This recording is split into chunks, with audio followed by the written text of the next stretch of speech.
Vanoggend se woord wat ek met u wil deel is van dood na lewe deur genade. En as ek die opskrif kan gee of 'n titel kan gee, van dood na lewe deur genade. Ons gedeelte, ons skrifgedeelte gaan wees uit Efesiërs 2 van vers 1 tot 10 en ek gaan soos ek aangaan, gaan ek dele uit die woord uit vir die lees. Maar Efesiërs 2 vers 1 tot 10. Hierdie is een van die kragtigste samevattings in die Bybel. As ons kyk, dit leer ons wat beteken dit om deur God se genade gered te word. En dis verskriklik belangrik dat ons dit besef. Wat beteken dit om deur God se genade gered te word? En as jy vanoggend hier sit en sê ek is 'n kind van God, ek is gered, wil ek ons moet daarna kyk. Ons gaan kyk, waar was ons en waar is mense wat nie nou by die Here is, wat die Here nie ken nie, en waar was ons op 'n stadium, en as jy vandag sê, ek is 'n kind van die Here, weet jy, dis waar ek was, en maar dis waar ek nou is, en ek wil hê dit leer ons, wat beteken God se genade? Paulus herinner ons gelowiges, en die gelowiges van daai tyd, waar hulle vandaan kom, en ek dink is verskriklik belangrik vanoggend. Baie keer, ek sê nie ons moet in die verlede gaan vertoef nie, daar elke keer daar wees nie, maar het is belangrik dat ek en u weet, waar kom ons vandaan? Waar was ons en waar die Here ons uitgered? Ons was op 'n plek en herinner die mense wat die Here nie dien nie. En die gelowiges van daai tyd, ons was in 'n lewe van geestelike dood en sonde. As ek dit so kan stel, ons was in die begraafplaas van die wêreld. Dis waar ons was. Die mense wat die God ken, is nog in daai gedeelte. Met ander woorde, hulle is dood, geestelik dood. Paulus wys verder hoe God uit sy groot liefde en barmhartigheid nuwe lewe geskenk het in Christus. En dis belangrik. Die Here kom en hy skenk daai nuwe lewe vir my en u in Jesus Christus.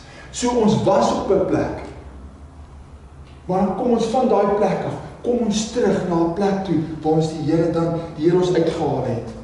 Hierdie gedeelte beklemtoon dat verlossing nie as gevolg van my en die prestasie is. U kan doen wat u wil. U kan nie uit uself verlos nie. U kan nie sê ek gaan, as ek baie goed is, as ek A, B, C doen, ek het my tiklus en ek doen dit, dan is ek gered. Nee. As jy uit jouself iets probeer doen, is jy verlore. En Paulus kom beklemtoon dat geen prestasie, geen goeie werke kan jy red nie, maar uitsluitlik deur God se genade. Dit is wat wonderlik is, uitsluitlik deur God se genade. Dis waar ek en u gered word. Paulus stop ook nie daar nie.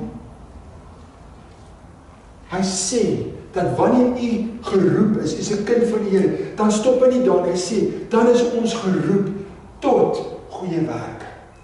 Met ander woorde, as u bekeer het, stop dinge nie daar nie. Ons is nuwe skepsels, maar nou is ons geroep tot goeie werke. En dit is reeds voorberei vir my en u deur God. So die goeie werk is reeds voorberei. Ek en u moet dit doen. Wanneer ons op 'n plek kom waar die Here, ons is gered, nou is ons geroep tot goeie werke, wat deur God voorberei is vir my en u. Efesiërs 2, 1 tot 10 verwys die verband tussen genade en 'n veranderde lewe tot eer van God. En dis belangrik. Ons is nie net gered nie. Met ander woorde, dit wys die verband wat daar is en ek wil vanoggend daarna kyk. So kom ons kyk heel eers die sonde wat teen ons werk. Kom ons lees die eerste 3 verse, Efesiërs 2 vers 1 tot 3.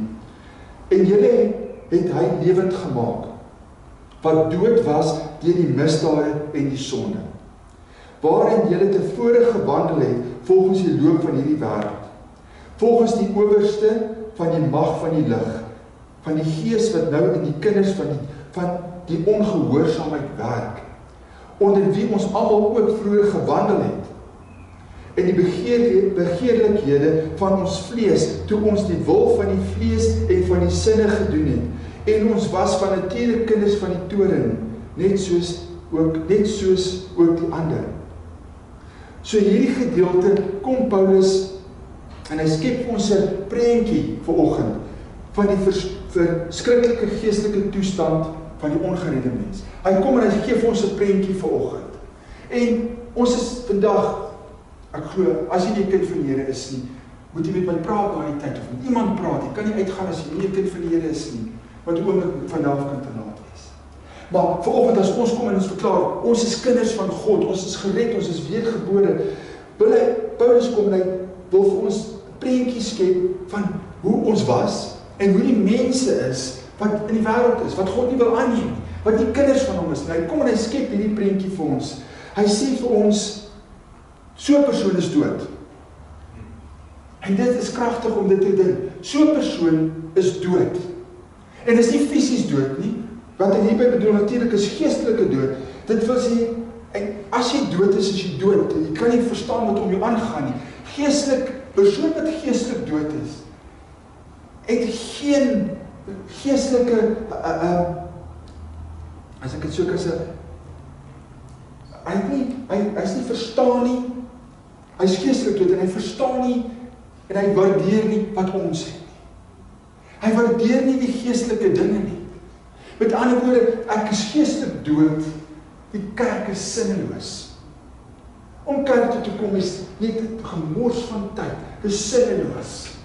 Dit is 'n persoon wat geestelik dood is, want hy verstaan nie, met ander woorde, hy is nie in staat om die geestelike waarde te verstaan en te waardeer nie. Met ander woorde, so 'n persoon kan sê, hoekom wil julle bid vir iemand wat siek is? Dis sinneloos. Hoekom wil julle bid? Vat hom dokter toe, vat haar dokter toe. Dis waar die antwoord is. Hoekom wil julle bid? Want so 'n persoon is geestelik dood. Hy verstaan nie wat ons verstaan nie. Met ander woorde, natuurlik as dokters, jy weet wat ek bedoel, ons bid want ons glo God is in beheer. Ons bid en ons glo God werk in daai dokters en in daai dokters se geheel en kennis sodat daar genesing kan kom. Maar ons vertrou God daarvoor. En mense wat nie die Here ken nie, is dood. En hulle verstaan nie en hulle waardeer dit nie. So 'n persoon besit geen geestelike lewe nie en hy kan niks uit homself doen. Hy kan niks doen om God te behaag nie. Uit homself is hy dood. Dink daaraan. 'n Persoon wat fisies dood is, as ons dit moet gaan kyk. Hy weet nie wat hom aangaan. Hy weet nie wat hy's daar, kom ons sê by die lijkskouing, mense daar praat, hy weet nie wat daar aangaan. So 'n persoon is nie honger nie. So 'n persoon het nie 'n behoefte aan kos, aan drank, aan enige iets nie. So 'n persoon is 'n lijk en hy's dood. Hy het geen enige saak meer met wat in hierdie wêreld aangaan. Dis 'n persoon wat fisies dood is. En dit is belangrik. Hy het nie pyn nie, hy's dood. En net so is dit met 'n ongeredde persoon. 'n Persoon wat God nie ken nie, wat nie weergebore is nie, is dieselfde met so 'n persoon. Sy geestelike vermoëns funksioneer nie. En hy kan net funksioneer as hy by die Here is en die Here verander so 'n persoon se lewe. Dan gaan jy uit die doodheid na die lewe toe. Maar as ons geestelik dood het, het ons nie 'n saak met God nie.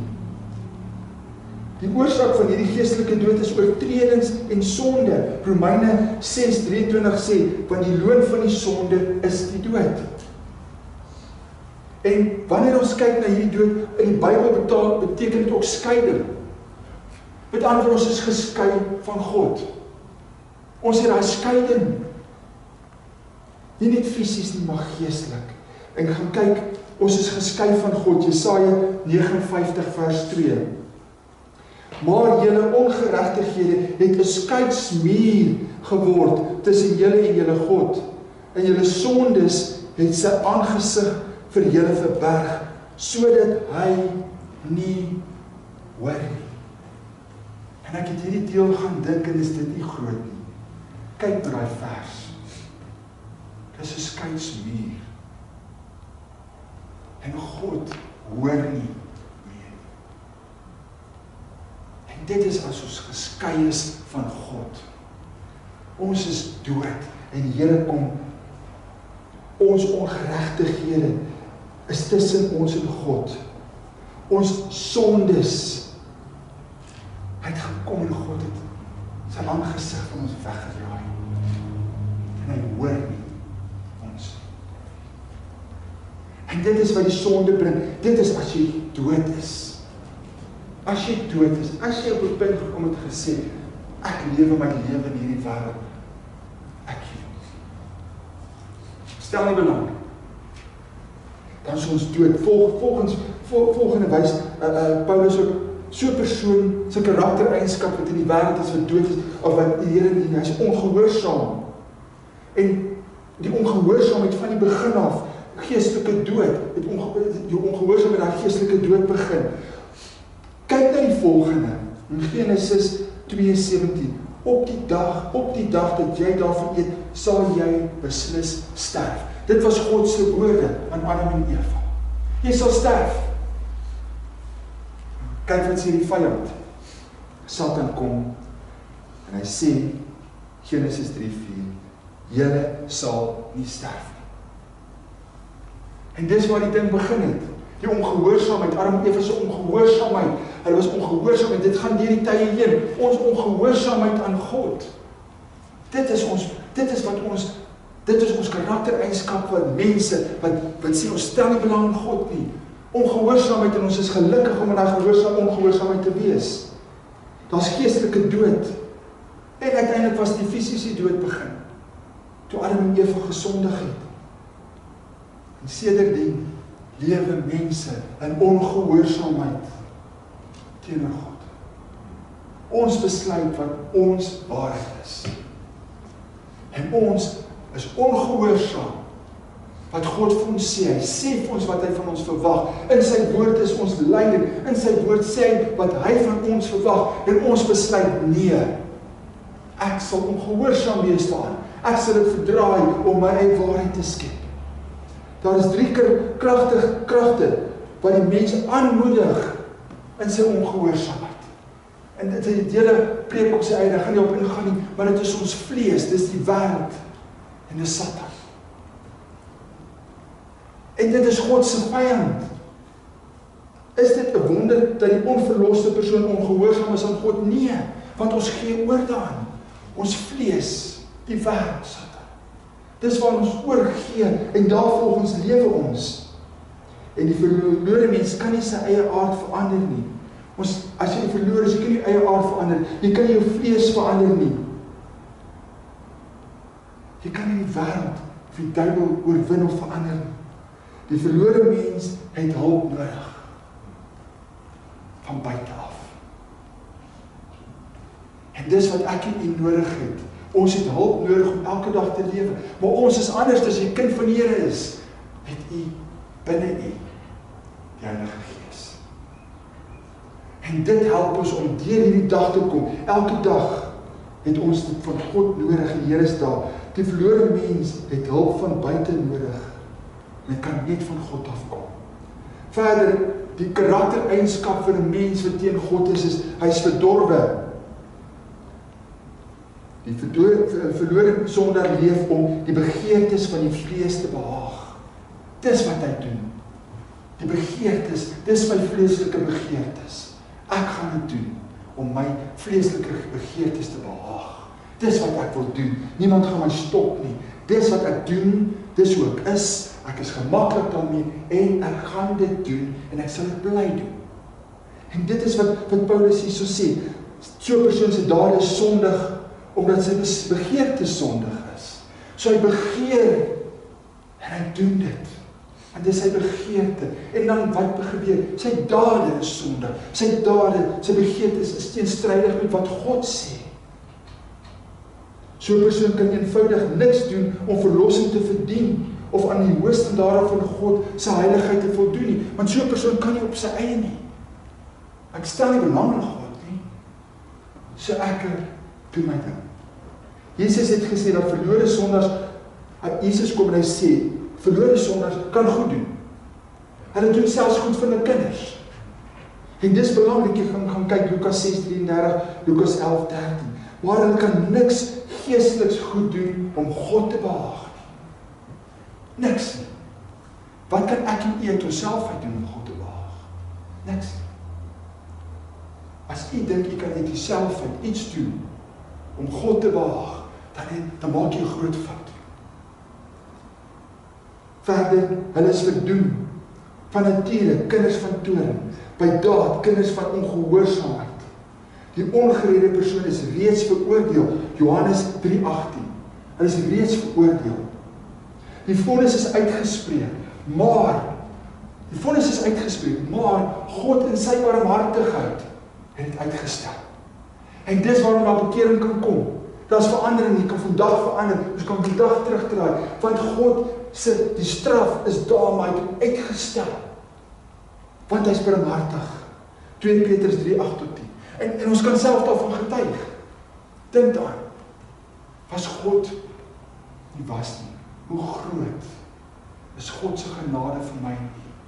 Dat God die oordeel oor my uitgestel het, wat ek verdien het, sodat ek kon tot inkeer kom, kan bekeer, wat hy het uitgestel, en dit is barmhartigheid. Want as God ons moet oordeel op hoe ons is nou, dan sou ons die kans gekry het om te bekeer nie, maar hy stel dit uit. Elkeen van u wat hier sit, het God die straf wat u verdien, en die feit dat u nou moet doodgaan, nou moet veroordeel word, het God uitgestel, sodat u 'n keuse kon maak. Die wêreld daar buite, die wat nog leef, die tyd word uitgestel vir hulle. Dat hulle 'n keuse kan doen, maar daar kom 'n tyd, waar hy tyd stop. En as hy keuse nie daar nie. Want as jy tyd klaar is op die aarde, jy kan nie hierna tot bekering kom nie. Niemand van ons kan iemand in die hemel inbid nie. As iemand dood is hy dood, is finaal, dis klaar. Maar terwyl ons lewe, het God daai genade, daai barmhartigheid, die uitvoering van die vonnis, het God uitgestel. En dis 'n wonderlike God ons dien. Die mens kan homself nie red nie, maar God tree in sy genade in, om verlossing moontlik te maak. So God kom in, ons het God se grootheid vanoggend besing en gesê hoe groot God is, hoe genadig God is. En ons kan vanoggend daarvan getuig, broers en susters. En ons moet nie hiervan vergeet nie. Want dis 'n groot wonderwerk in my en u lewens, die oomblik toe ons God aangeneem het. En as ons besef, wat het God vir my en u gedoen? Kom ons kyk, wat doen God vir ons in hierdie toestand? God se werk in ons. Kom ons lees vers 2, Efesiërs 2 vers 4-9.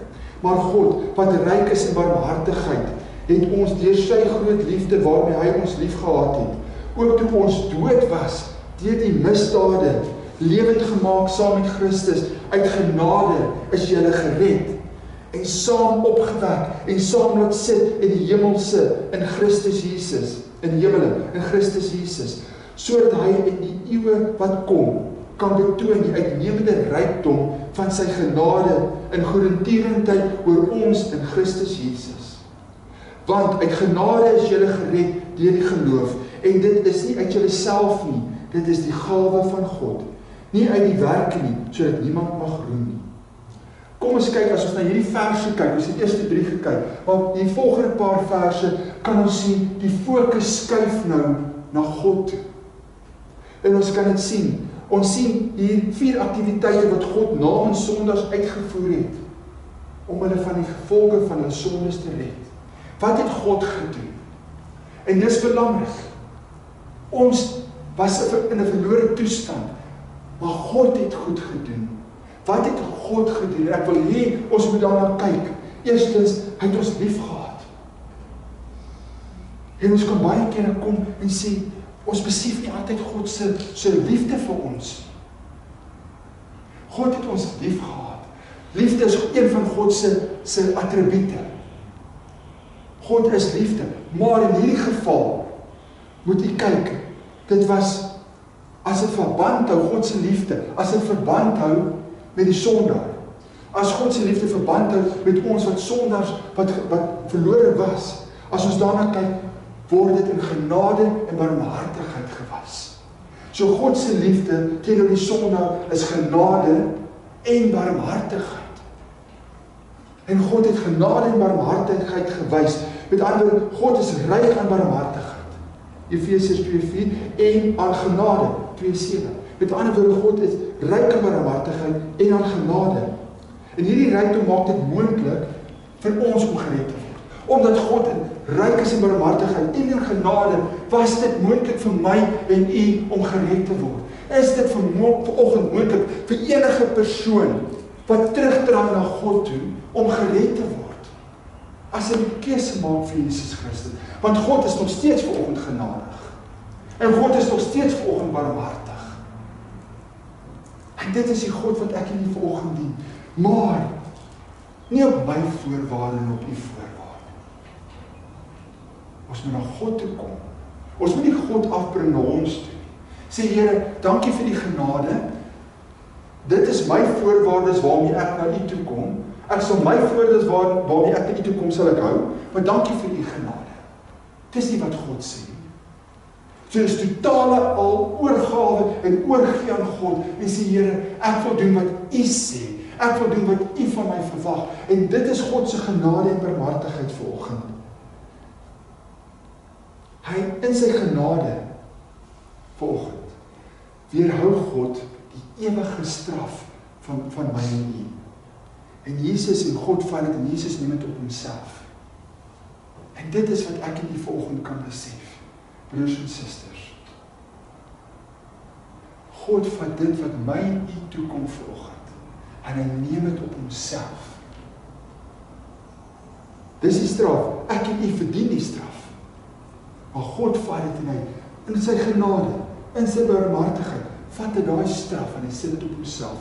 En as ons dit kan besef, en die erns daarvan besef, hoe gaan my en u lewe anders te lyk?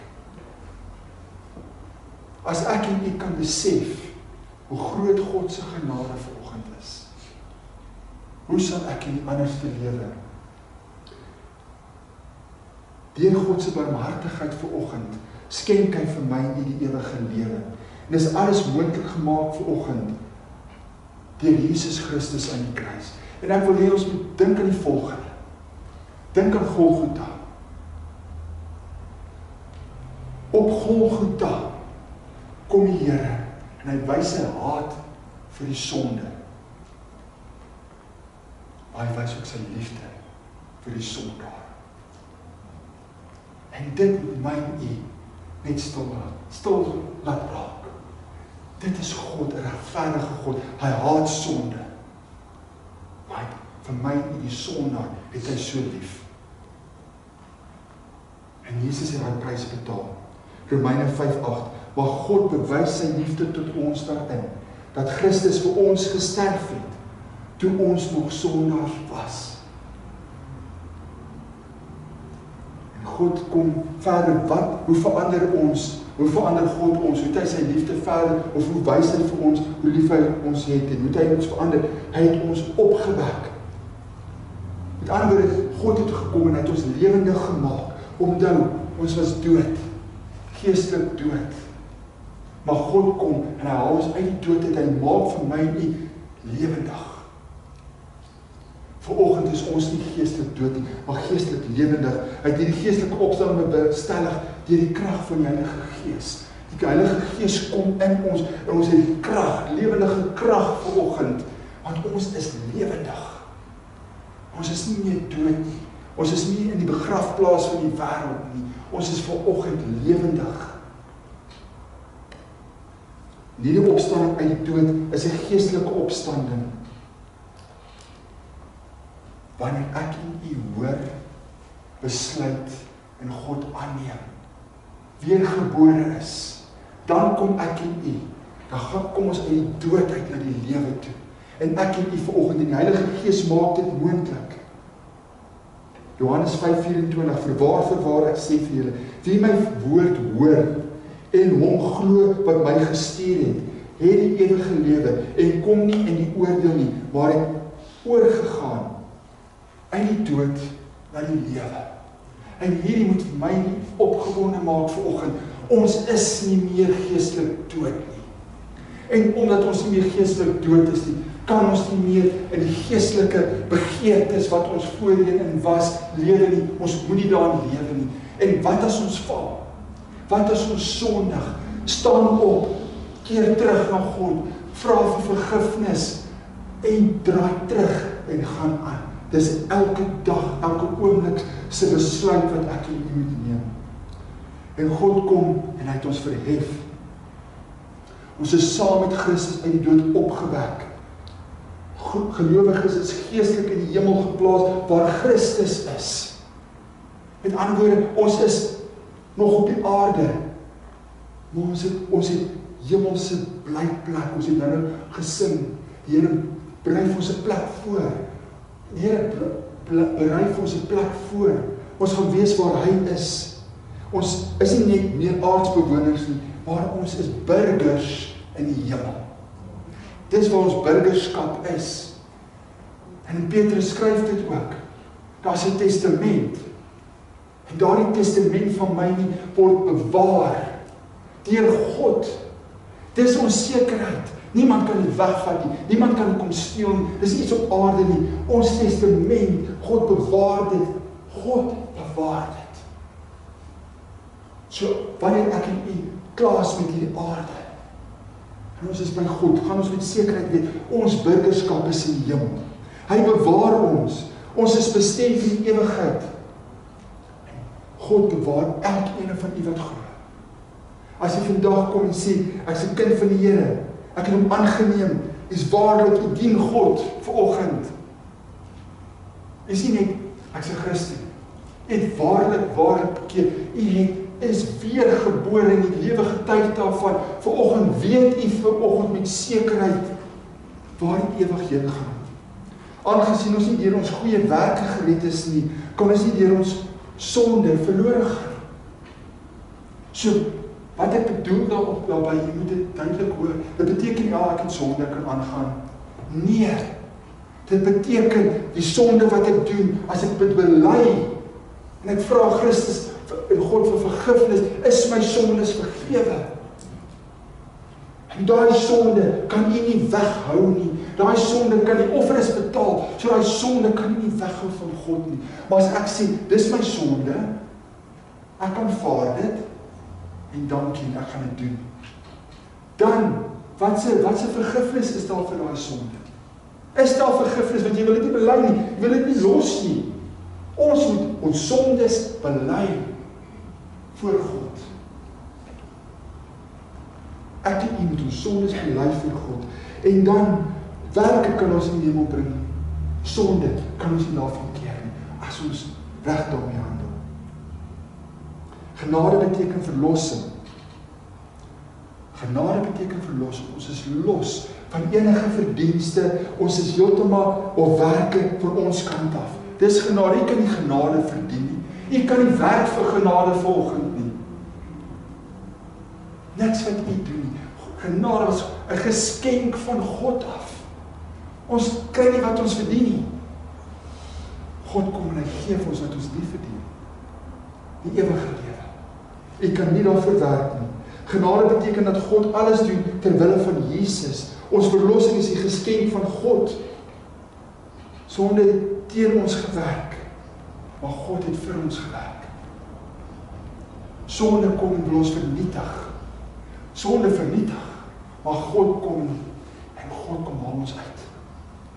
Die Here kom en hy kom haal ons uit hy sonde put uit vanoggend. En ek en u kan vanoggend sê, ek is vry daarvan. God se werk in ons. Kom ons kyk derdens God se werk. Ek gaan die eerste gedeelte van Efesiërs 2:10 lees, want ons is sy maaksels geskape in Christus Jesus. Ons bekering is nie die einde nie. Dit is die begin. En dit is so belangrik dat ek en u dit besef. Baie mense is gemaklik. Ek het bekeer. Nou wat nou? Ek het bekeer. En dit is gemaklik, hulle stop daar. Dit is nie die einde nie. Wanneer jy bekeer, dan begin dit. Dis die begin. Ons is deel van God se nuwe skepping. En God is steeds besig om vir my en u te vorm. En dis belangrik. Dink daaraan. Die dag toe jy tot bekering gekom het en waar jy nou staan. Het jy al verander? Het jy verander? Of is jy nog steeds daar? En dis belangrik. God verander ons. Ons is 'n nuwe skepping. Hy vorm ons. Want die Here wil hê, hy wil hê Ons moet op 'n sekere manier wees wat hy wil hê ons moet wees. Maar baie keer kom ons tot bekering en ons waglaat. Ons is nie bereid om te verander. Ons wil nie verander nie. Dan kan ons makliker lied sing, is die pottebakker as die klein vorm my. Al maak het my seer. Maar dan kom die Here en hy begin ons vorm, dan sê ons, Here, hoekom doen nie hierdie goed aan my? Maar ek is nie bereid om te verander nie.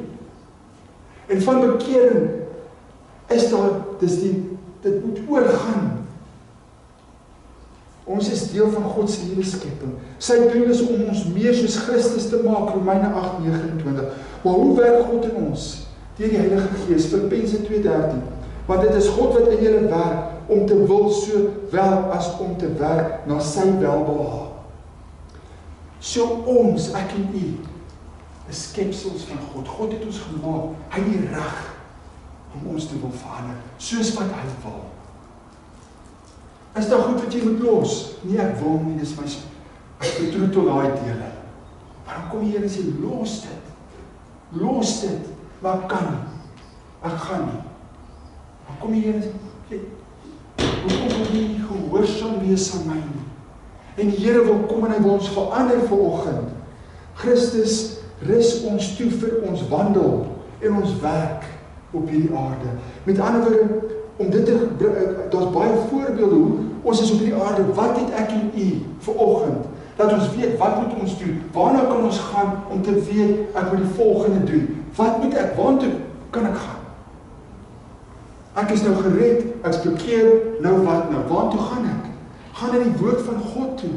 2 Timoteus 3:16 en 17. Spandeer tyd by God se woord.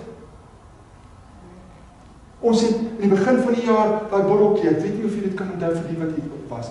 'n Klippietjie, vat 'n dagboek, trek elke dag 'n streep as jy die Bybel gelees het. As jy tyd spandeer het by God. Aan die einde van die jaar kyk ons. Hoeveel keer het jy by God se woord stil gestaan? Vat 'n houertjie, gooi 'n klippietjie in. 365 klippietjies. Aan die einde van die jaar, hoe gaan daai botteltjie lyk? Spandeer tyd by God se woord. Wil jy verander? Wil jy weet wat God wil hê? Dit is wat die Here ons toerus. Die Heilige Gees, Handelinge 1:8. Die Heilige Gees is in ons. Gebed. Filippense 4 sê, beproewing in omstandighede. Beproewing in omstandighede. Gebruik God ook om ons te leer en om ons terug te bring. Dan kom ons, hoekom Here? Hoekom gebeur hierdie?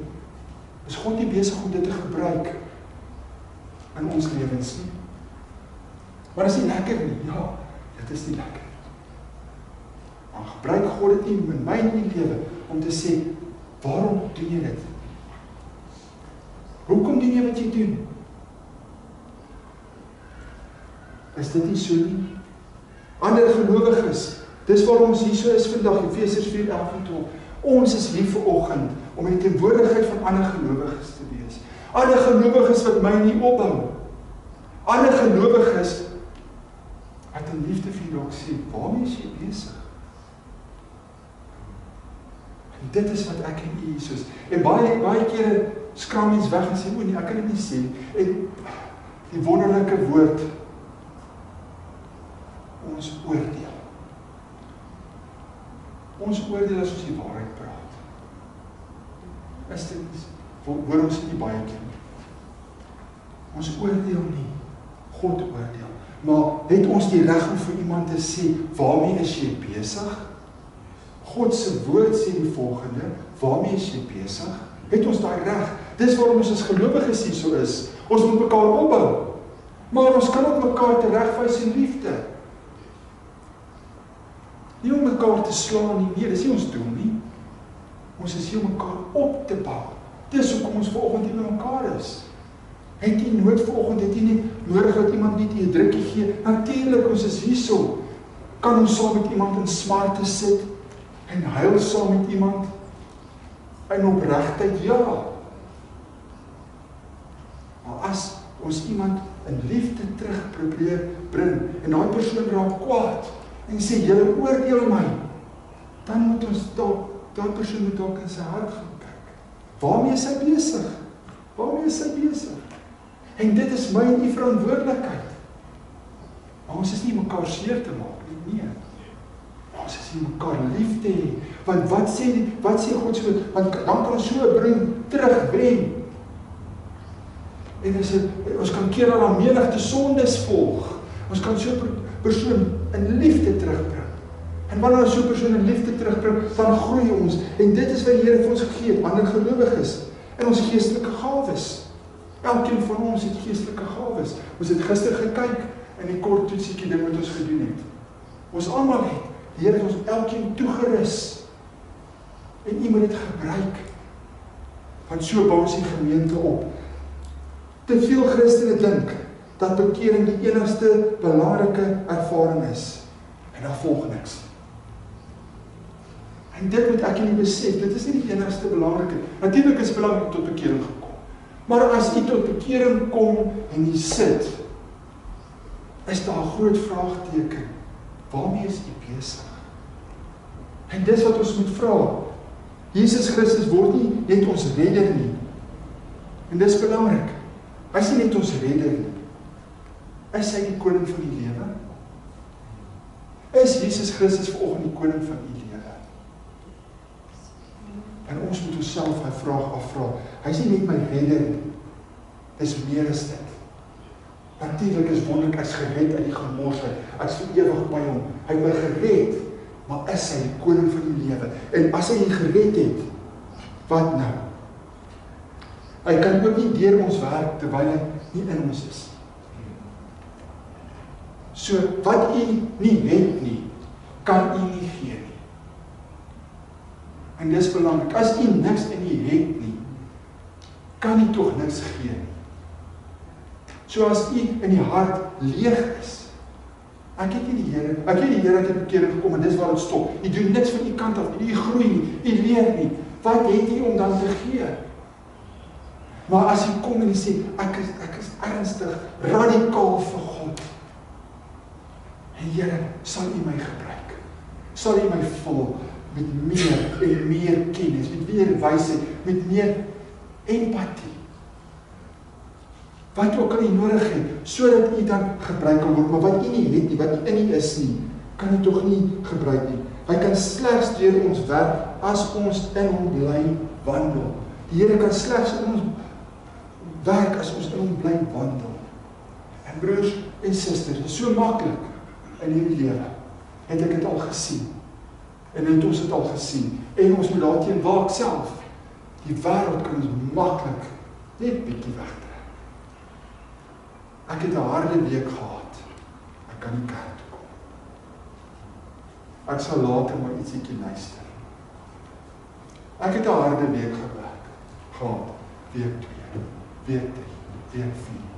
Maar God kom en sê, bly wandel. Doen wat God sê jy moet doen.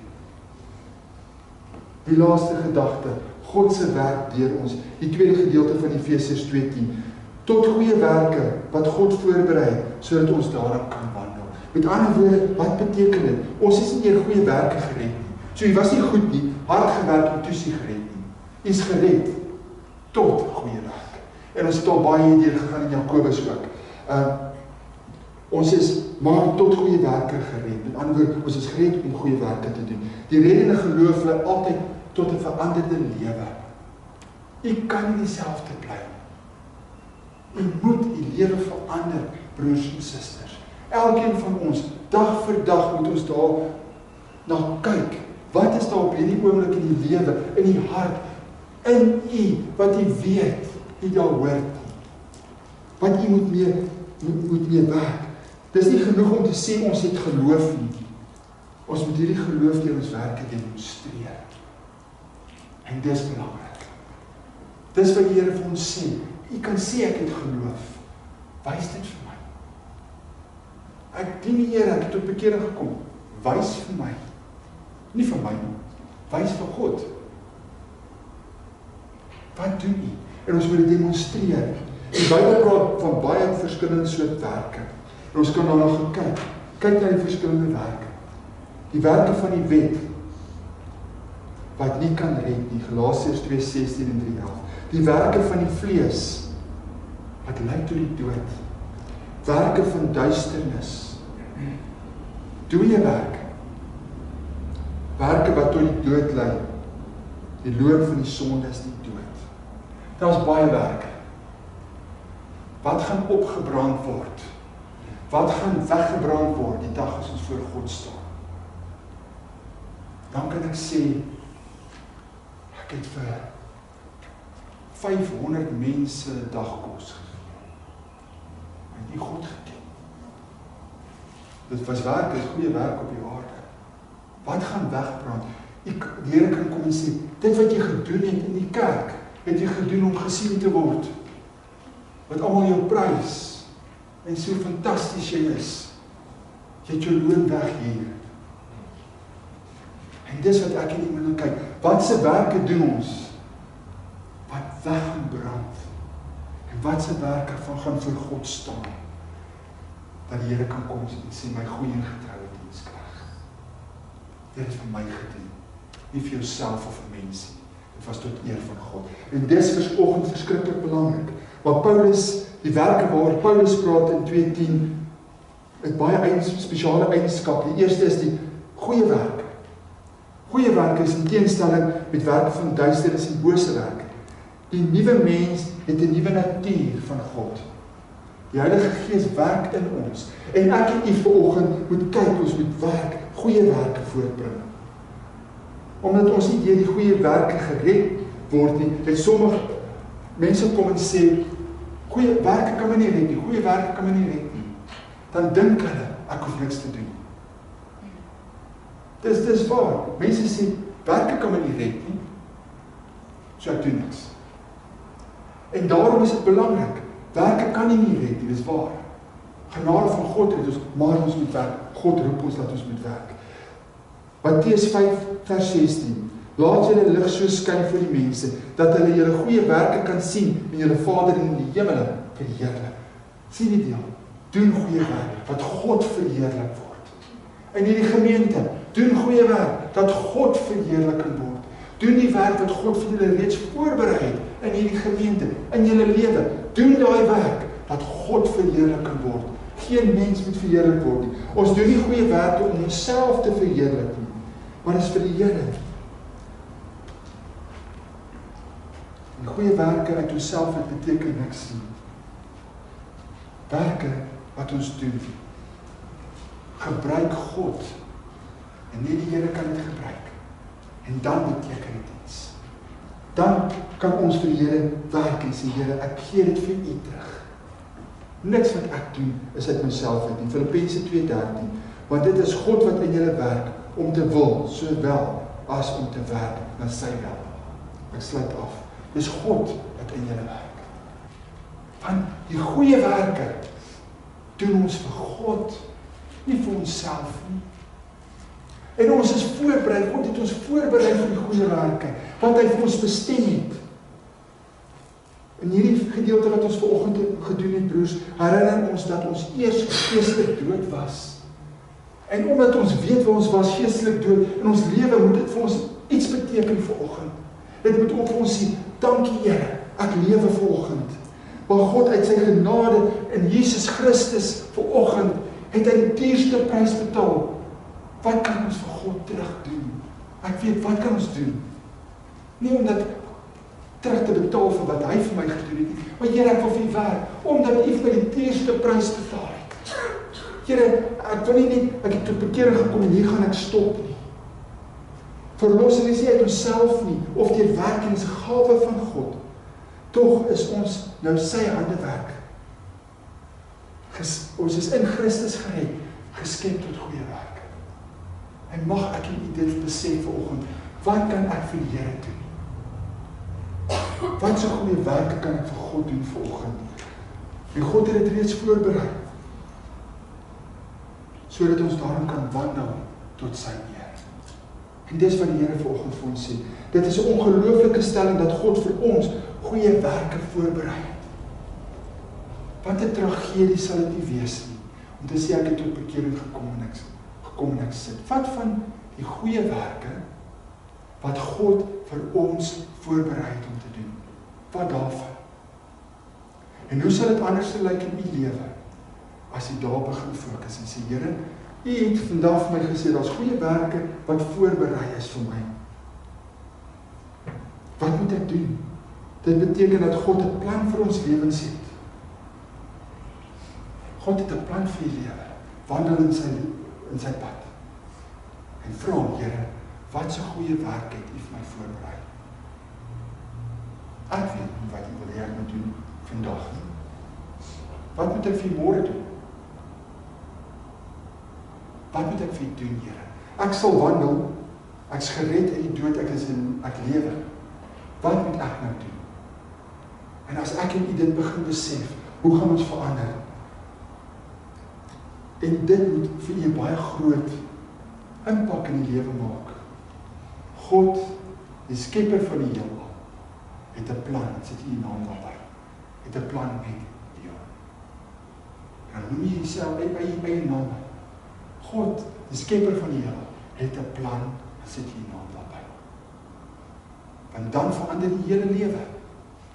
'n Lewe van depressie, 'n lewe van moedeloosheid, kan ons kom en sê, Here, ek voel so depressief vanoggend, maar gaan opstaan. En ek wag, en ek gaan my lewe voel dalk nutteloos vanoggend, maar Here, ek gaan opstaan, want U het vir my goeie werke voorberei. En dit sal ek doen. Dan verander ons. Dan verander ons hele sienswyse. Kom ons leef voluit vir die Here, en vir dit wat hy vir ons voorberei het, en dan laat ek en U besef, staan vas in genade. Lewe nuut in Christus. Kom ons wees aktief in goeie werke. Want dit is die reaksie wat ons het op wat Christus vir ons gedoen het. Amen.